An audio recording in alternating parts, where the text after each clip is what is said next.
शिक्षण पाणी काही भविष्य त्यांचं सुधारायला पाहिजे।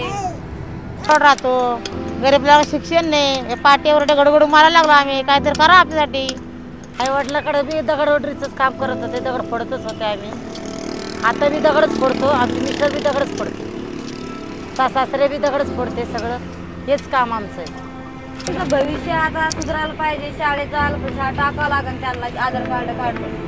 पिढी चालू आहे आता, पहिले 2 पिढ्यापासून चालू आहे आमच्यावर हे काम।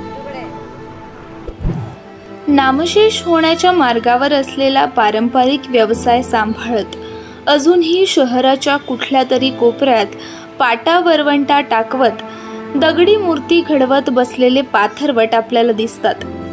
वर्षांची इतकी पानं उलटून गेलीत, पण त्यांच्या आयुष्यात आजही पाल ठोकून राहणंच आहे। छत्रपती संभाजीनगर मधील 7 हिल सिग्नलच्या बाजूला असणाऱ्या फुटपाथवर आवाज करत छिन्नीनं दगड फोडून वेगवेगळ्या मूर्ती आणि स्वयंपाकघरातील साधन बनवण्याची कला हातात असणाऱ्या पाथरवट समाजातले कलाकार तुम्ही पाहिले असतील। हे पाथरवट कुटुंब त्यांच्या किती पिढ्यांपासून हे काम करतं हे त्यांनाही माहिती नाही, पण आम्ही जन्माला आल्यापासून आई वडील आजी आजोबाला दगड फोडतानाच पाहिलं असं हे सांगतात। काय नाही, आता आम्हाला घरदार असले तर त्यांचं ठिकाण लागू शकतो, शिक्षण करू शकते ते एका ठिकाणी राहिलं तर।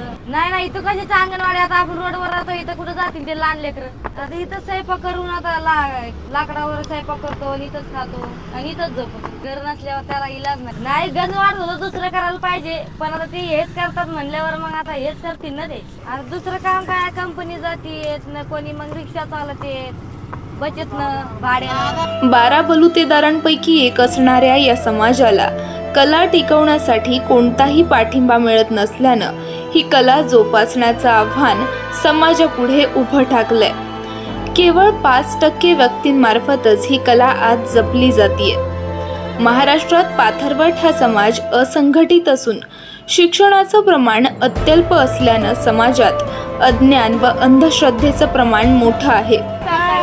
भविष्य आता सुधारायला पाहिजे, शाळेत जायला टाकावं लागेल त्यांना, आधार कार्ड काढून। पाटा खलबत्ता, कपडे धुवायची दगड, दात एवढंच बनवतात। 4 घंटे लागते एकायला आणि 200-400 एवढेच मिळते, जास्त नाही मिळत। ऊन लागतंय, बिमार पडल्यावर तर खर्च वाढतोय, दवाखान्यात जावं लागतं। शासनाने पाथरवट समाजाच्या भटक्या विमुक्त जमातीत समावेश केला असून समाजासाठी अनेक शासकीय योजना आहेत, मात्र अद्यापही या योजनांची पुरेशी माहिती समाजाला नाहीये।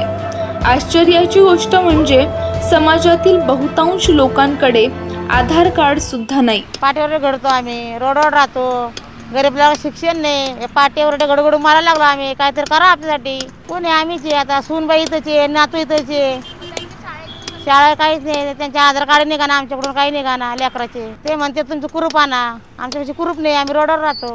आता आम्ही खायापुरतं करतो, 1-2 विकतो, खातो, रोडवर राहतो, काय घरकुल द्या ना काय द्या ना, किती राहतो तिथं राहतो आम्ही सारं कागद बिगद सारं भरले, काही आम्हाला मजुरी व्हाय ना ते गरीबाला नाही ना, लहान नाही मुलं आमच्या, पण त्याचे आधार कार्ड निघाना। आम्ही 30 वर्षापासून राहतो, आम्ही लग्न झाल्यावर केलंय काम। असेच एक मालिकत होते खेडेगावामध्ये, आमचं पहिली पिढी चालू आहे आता, पहिले 2 पिढ्यापासून चालू आहे आमच्यावर हे काम। आता होत नाही, काढून टाकले, आमचे झोपडे होते इथं, मस्त घरं बांधले होते आम्ही, पाला टाकेले होते, काढून टाकले आता म्युनिसिपालिटीवाल्याने। आम्ही आता जंगलामध्ये राहतो, तिथं सकाळी येतो, इथं इकतो, आता जातो संध्याकाळी। ज्या पाथरवटांनी बनवलेल्या पाटा वरवंट्यावर बनलेली चटणी ठेचा खाऊन आपण मोठे झालो, ज्या पाथरवटांच्या श्रमाने बनवलेले दगड ज्यांच्या समाध्यांवर सजून त्यांना मोक्षही मिळाला असेल कदाचित, परंतु त्याच पाथरवटांच्या अवतीभोवती मात्र आजही दगड आणि धोंडेच आहेत।